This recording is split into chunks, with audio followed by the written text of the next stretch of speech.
ഞാൻ ഈ ഒരുങ്ങി കെട്ടി എങ്ങോട്ടെന്നല്ലേ, വേറെ എങ്ങോട്ടുമല്ല. നീണ്ട 2 ആഴ്ചയ്ക്ക് ശേഷം എനിക്കിന്ന് എക്സാമാണ്. ഞാനൊന്നും പഠിച്ചിട്ടില്ലെന്ന് എനിക്ക് തന്നെ അറിയാം. അതുകൊണ്ടാണെന്ന് തോന്നുന്നു ഒരുങ്ങാനൊക്കെ നല്ല ഇൻട്രസ്റ്റ് ആയിരുന്നു. മേക്കപ്പ് കഴിഞ്ഞപ്പോഴാണ് എക്സാമിൻ്റെ കാര്യം ഓർത്തെ. പഠിക്കാമെന്ന് വെച്ചിരുന്നപ്പോൾ എന്നെ കൊണ്ട് പഠിക്കാൻ പറ്റുന്നില്ല. എനിക്ക് മാത്രമാണ് എക്സാം ടൈമിൽ പഠിക്കാൻ പറ്റാത്തത്. അത് നിങ്ങൾക്കും ഇതുപോലെ തന്നെ ആണോ? ഇറങ്ങാൻ ടൈമായപ്പോൾ കോട്ട് എടുത്താൽ കിട്ടും.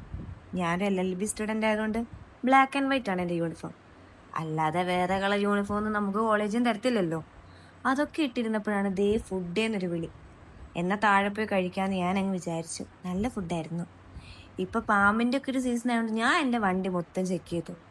എവിടെയെങ്കിലും ഒരെണ്ണം കണ്ട് എനിക്ക് കടിയിട്ടെങ്കിലും ഒന്ന് പേടിച്ചിട്ട്. കോളേജിലെത്തിയപ്പോൾ എല്ലാവരുടെ കയ്യിലും ഓരോ ബുക്കുണ്ട്. ഞാൻ പിന്നെ പഠിക്കാത്തതുകൊണ്ട് എനിക്ക് ബുക്കിൻ്റെ ആവശ്യമില്ലല്ലോ. നിങ്ങളിപ്പോൾ വിചാരിക്കും ഞാൻ എന്താ ഇത്രയും കാര്യമായിട്ട് ശ്രദ്ധിക്കുന്നതെന്ന്. എന്താന്നല്ലേ ഞാൻ പറയാം. ചന്ദനമഴ സീരിയൽ കണ്ടിട്ട് ഓ ഞാൻ കണ്ടില്ല. എന്തായി? മറ്റേ അമൃതേനെ കാട്ടിക്കൊണ്ടാക്കിയ ശീതള്. ഇതാണ് ഞങ്ങളുടെ എക്സാം ഡിസ്കഷൻ. ഇവരാണ് എൻ്റെ ഫ്രണ്ട്സ്. നമ്മൾ പറയത്തില്ല ജീവിതത്തിൽ പലപ്പോഴും എടുക്കുന്ന ഡിസിഷൻസ് മികച്ചതായിരിക്കുമെന്ന്. അതുപോലെ തന്നെയാണ് ഫ്രണ്ട്ഷിപ്പിലും. ലേറ്റായി വരുന്ന സൗഹൃദങ്ങൾ പലപ്പോഴും മെച്ചുവേർഡ് ആയിരിക്കും, ജെന്യൂനും ആയിരിക്കും. കാരണം ആ സമയത്ത് നമുക്ക് ആളുകളെ മനസ്സിലാക്കാനുള്ള കപ്പാസിറ്റി കൂടുതലായിരിക്കും.